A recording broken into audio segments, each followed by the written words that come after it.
قتلت مرتين، مرة من الخوف ومرة بالرصاص. أنا هند رجب البالغة 6 أعوام، وهذه قصتي.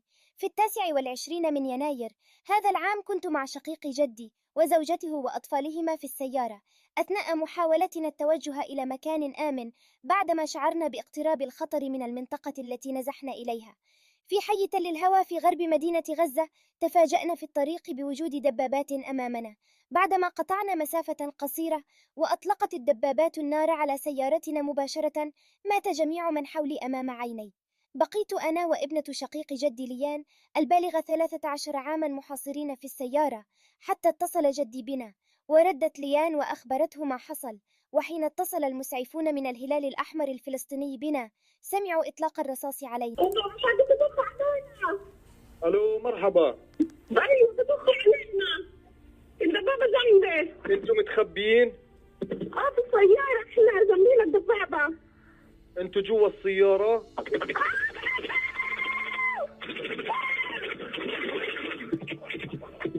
الو.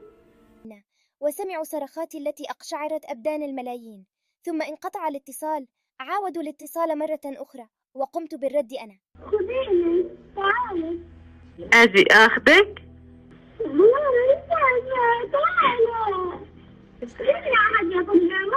حبيبتي طيب ما أنا يا حبيبتي رح أجي أخذك. هلا عمو من الهلال عماله عم بنصك عشان إحنا نقدر نيجي ناخذك. حواليكي في ضرب رصاص؟ خذيني. كانت ليان قد ماتت بجانبي. استمرت المكالمة بيننا حوالي 3 ساعات حتى قاموا بالتنسيق وإعطائهم الضوء الأخضر. وصل الطاقم لي وأكدوا أنهم رأوا السيارة التي أتواجد بها. وفي تلك اللحظة انقطع الاتصال مع الطاقم ومعي. كنت خائفة ومرعوبة ومصابة بجروح في ظهري ويدي وقدمي. أخبرت جدي بأنني عطشانة وجائعة.